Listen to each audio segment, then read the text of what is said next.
My boss, Greg, was a slippery guy.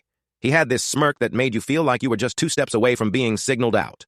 I was just the finance assistant, crunching numbers and minding my business. But one day, while I was poring over spreadsheets, I noticed something odd.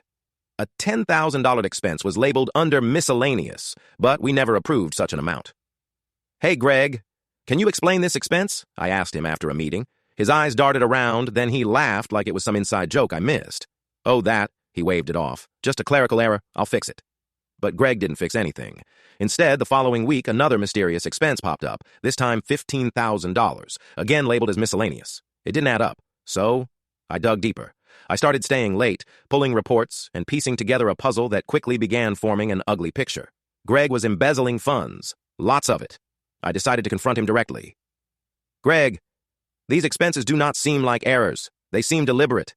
His face turned red, but he kept his cool. "Are you accusing me of something? You better watch yourself. You wouldn't want to be out of a job." That's when I knew I had to play it smart. I spent the next month gathering concrete evidence. It was painstaking work, staying late nights and accessing the right files without getting caught. But I got everything I needed. Bank statements, falsified expense reports, and even emails where he directed funds to his personal account. I didn't go to HR. No, I knew how these things worked. They'd try to sweep it under the rug. Instead, I went straight to the top, the CEO. I presented my findings in a neat folder, complete with a timeline of Greg's financial misdeeds. The CEO was shocked. "This is serious," he said, flipping through the evidence, barely containing his anger. "Leave this with me." Within a week, Greg was called into a meeting. I wasn't present, but I heard he tried to deny everything until he saw the folder. It was a corporate takedown of epic proportions. Greg was fired on the spot. But the icing on the cake? The company pressed charges. I walked past Greg's office as he was clearing his desk. He looked at me, his face a mess of panic and anger.